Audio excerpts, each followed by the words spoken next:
अस्सलाम वालेकुम नाज़रीन, आप देख रहे हैं प्रोग्राम अंदर की बात मुज़म्मिल सोहरवर्दी के साथ। मैं हूँ आपकी मेज़बान इक़्तियार रियाज़। हमारे साथ मौजूद है मुज़म्मिल सोहरवर्दी। अस्सलाम वालेकुम sir, welcome to the show. क्या हाल है आपका? वालेकुम सलाम, बिल्कुल ठीक। आप सुनाएँ कैसी तबीयत है आपकी? मैं भी ठीक हूँ, अल्लाह पाक का शुक्र है। सर, सबसे पहले तो आज आपसे जानना चाहूँगी, ये जो हुँ। पाकिस्तान तहरीक इंसाफ की जानिब से स्पेशली चेयरमैन बैरिस्टर गौहर की जानिब से ये जो सलमान अहमद को टर्मिनेट किया गया है, इस मुतालिक आप क्या कहेंगे?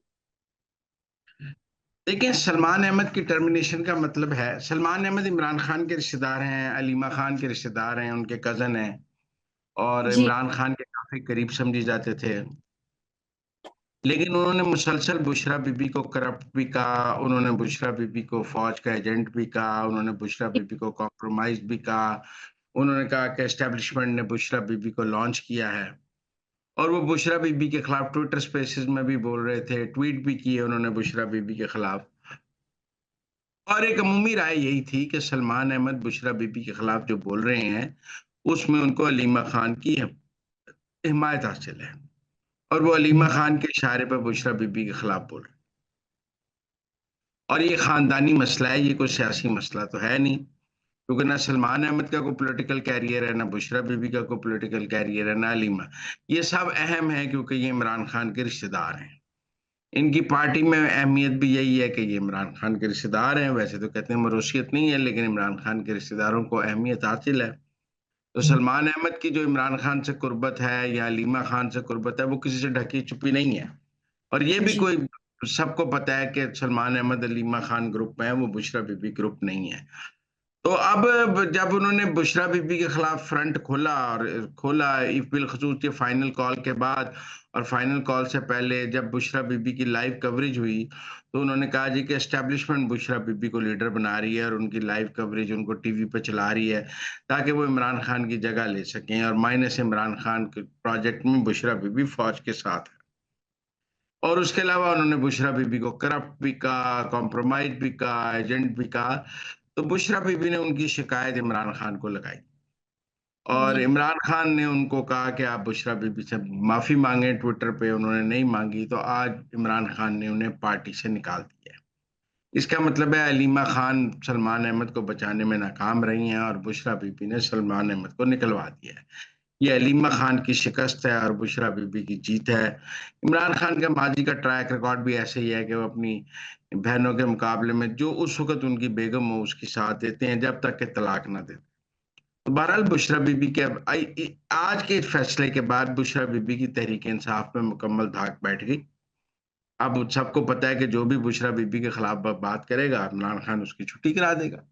इससे पहले जहांगीर तरीन की छुट्टी हुई, पवन चौधरी की छुट्टी हुई, बहुत सारे लोग जो हैं वो बुशरा बीबी की लड़ाई की नज़र हुए और अब सलमान अहमद भी नज़र हुए। जो भी बुशरा बीबी से लड़ता है, इमरान खान उसको पार्टी से निकाल देते हैं और उनको ख़त्म कर देते हैं। तो इसलिए मेरे ख़्याल में ये आज सलमान अहमद का निकलना अलीमा खान की शिकस्त है, बुशरा बीबी की जीत है और पार्टी में बुशरा बीबी का कंट्रोल मज़ीद वाज़ेह हो रहा है। सर, यहाँ पर आपसे एक सवाल करना चाहूँगी। ये बात बहुत ज़्यादा गर्दिश कर रही है कि अब बुशरा बीबी को एक बार फिर से गिरफ्तार कर लिया जाएगा। इस मुतालिक आप क्या कहेंगे? लेकिन जब 190 मिलियन पाउंड में उनको सज़ा हो जाएगी, जिसका पीर को फैसला आना है और जी, एक अमूमी राय कानूनी माहिरीन की यही है कि ये एक नटशेल केस है और इसमें सज़ा पक्की है, तो उस सज़ा के नतीजे में बुशरा बीबी को गिरफ्तारी देनी पड़ेगी। पहले भी जी। जब बुशरा बीबी को सज़ा हुई थी, वो गिरफ्तारी देने अडयाले खुद पहुँच गई थी। तो उनको गिरफ्तारी देनी पड़ेगी। अगर वो गिरफ्तारी नहीं देंगी और मफ़रूर या इश्तिहारी हो जाएँगी, तो फिर वो अपील नहीं कर सकेंगी इस्लामाबाद हाई कोर्ट में। और अगर वो अपील नहीं कर सकेंगी और अपील की मुद्दत गुज़र जाएगी और वो इश्तिहारी रहेंगी, तो फिर उनकी सज़ा बरकरार रहेगी जब भी वो गिरफ्तार हो जाएँ। लिहाज़ा उनको सभी ये मशवरा देंगे कि अगर आपने अपील का हक़ इस्तेमाल करना है, अगर आपने खुद को बरी कराना है या आगे को रिलीफ़ लेना है, तो आपको गिरफ्तारी देनी होगी। मेरे ख़्याल में जब सज़ा हो जाएगी पीर को, तो वो पीर को गिरफ्तारी दे देंगी और मुझे नहीं लगता कि वो अपनी गिरफ्तारी को डिले करेंगी, क्योंकि डिले करने का एस्टेब्लिशमेंट को फ़ायदा और उनको नुकसान है। लिहाज़ा वो सज़ा होने के बाद वो खुद को गिरफ्तारी दे देंगी।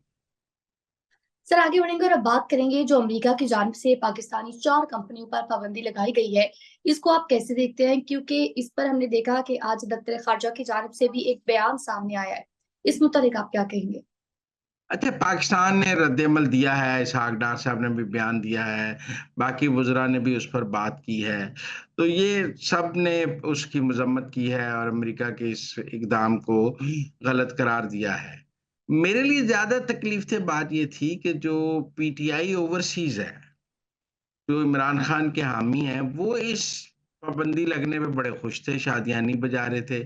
मतलब पाकिस्तान के मिसाइल प्रोग्राम पर पाबंदी लगे तो ये पीटीआई ओवरसीज़ इस पे बड़ी खुशियाँ मना रही थी और वो कह रहे थे कमाल ही हो गया है, देखें ना जी, अमेरिका ने पाकिस्तान के मिसाइल प्रोग्राम पर पाबंदियाँ लगा दी हैं, अब वीज़ों भी बंद हो जाएँगे, अब ये भी बंद हो जाएगा और तबाह हो जाएगा पाकिस्तान। तो मुझे समझ नहीं आई, ये सियासी लड़ाई तो अपनी जगह, आप इस हुकूमत को निकालना चाहते हैं, इस हुकूमत के खिलाफ एक जदोजहद कर रहे हैं। चलो जी, इस हुकूमत के को आप निकालने के लिए अमरीकी दबाव भी इस्तेमाल कर रहे हैं, चलो समझ आ जाती है। लेकिन आप उसमें पाकिस्तान के एटॉमिक प्रोग्राम को क्यों निशाना बना रहे हैं? आपको पाकिस्तान के न्यूक्लियर प्रोग्राम पर या मिसाइल प्रोग्राम पर पाबंदियों पर आप खुश क्यों हो रहे हैं? मेरे लिए ये बड़ी अफ़सोसनाक बात थी। फिर हैरानगी की बात ये थी कि जो अमेरिका की कुव्वतें इमरान खान की रिहाई के लिए ट्वीट करती हैं, वो पाकिस्तान पर पाबंदी को बड़ा खुशाइंद करार दे रही थी। तो जो इमरान खान की लॉबी है, वो सारी, चाहे वो गोरी है, चाहे काली है, चाहे पाकिस्तानी है, वो सारे इन पाबंदियों पर आज ऐसे जश्न मना रहे थे जैसे पता नहीं उनको कोई बड़ी कामयाबी मिल गई है। और क्या इमरान खान रिहा हो गया है, क्या पीटीआई इक़्तिदार में आ गई है, क्या हुआ है समझ नहीं आ रही थी। उनकी खुशियों की समझ नहीं आ रही थी कि वो पाकिस्तान की तबाही पर भी अब खुश हैं। तो ये बड़ा अफ़सोसनाक पहलू है, कहने को तो ये खुद को बाहर पाकिस्तानी डायस्पोरा कहते हैं। अब जहाँ तक इन पाबंदियों की बात है, ये खुश ज़्यादा हो रही हैं, ये पाबंदियाँ पाकिस्तान पर नहीं है, ये 4 कंपनियों पर पाबंदी लगाई गई है। वो 4 कंपनियाँ जो हैं, वो एनडीसी और वो कंपनियाँ जो हैं, वो प्राइवेट कंपनीज़ हैं, उनमें से एक सरकारी कंपनी है, लेकिन ये जो कंपनियों पर पाबंदी होती है, ये मुल्क पर या मुल्क के निज़ाम पर पाबंदी नहीं होती। लिहाज़ा इनकी खुशी भी कुछ ज़्यादा अच्छी का देर-पा मुझे नहीं लगती। जब इस तरह की कंपनियों पर पाबंदी लगे, वो मुल्क नई कंपनियाँ बना लेता है, नई कंपनियों के साथ अपना प्रोग्राम चलाने लग जाता है। जब तक उन नई कंपनियों पर पाबंदी लगती है, और नहीं, ये कंपनियों पर पाबंदी एक सॉफ्ट एक्शन है। ये कोई हार्ड एक्शन नहीं है। हार्ड एक्शन वो है जैसे ईरान के ऊपर सैंक्शंस लगाई हुई हैं ईरान के न्यूक्लियर प्रोग्राम की वजह से। उन्होंने ईरान पर सैंक्शंस लगाई हुई हैं। जब लिबिया बना रहा था तो लिबिया पर सैंक्शंस थी। जब नॉर्थ कोरिया अपना मिसाइल प्रोग्राम या एटॉमिक प्रोग्राम चला रहा है तो नॉर्थ कोरिया पर सैंक्शंस हैं। लेकिन पाकिस्तान पर सैंक्शंस नहीं लगाई गई। ये कुछ 4 कंपनीज़ पर लगाई गई हैं और इस तरह कंपनीज़ पर पाकिस्तान पर बार-बार लगती रही हैं। मुख्तलिफ कंपनियाँ जो ये काम करती हैं, उन पर अमेरिका ने लगाई हैं, उनकी जगह नई कंपनियाँ क्रिएट हो जाती हैं, वो कंपनियाँ डोरमेंट कर दी जाती हैं। मेरे ख़्याल में जो खुशी है, वो भी मेरा मतलब, यहाँ तो ये पढ़े-लिखे जाहिल हैं, अमेरिका में रहते हैं, लेकिन इनको हकीकत पता कोई नहीं है। वो कहते हैं ना कि एक तो पढ़ते नहीं है और ऊपर से पढ़े-लिखे जाहिल हैं। वो जो पाकिस्तान पर पाबंदी, हर बंदा कह रहा है पाकिस्तान के मिसाइल प्रोग्राम पे 4 कंपनियों पर पाबंदी है, कंपनियाँ 4 नवी बन जाएँगी, ये एवें ही खुश होई जा रहे हैं। बहरहाल पाकिस्तान को तो इन 4 कंपनियों पर पाबंदी पे भी रद्द-ए-अमल देना चाहिए था, उन्होंने रद्द-ए-अमल दिया है और ये एक सफारती रद्द-ए-अमल है, लेकिन मुझे नहीं लगता इससे कोई पाक-अमेरिका ताल्लुकात खराब हुए हैं। इससे पहले भी अमेरिका ने ऐसी पाबंदियाँ पाकिस्तान पर लगाई हैं, लेकिन उसके नतीजे में पाकिस्तान-अमेरिका ट्रेड भी चलती रही है, डिप्लोमैटिक रिलेशंस भी चलते रहे हैं और कोई पाकिस्तान और अमेरिका के ताल्लुकात खराब नहीं हुए हैं। ना मुझे इन पाबंदियों के नतीजे में कोई पाक-अमेरिका ताल्लुकात खराब होते नज़र आते हैं।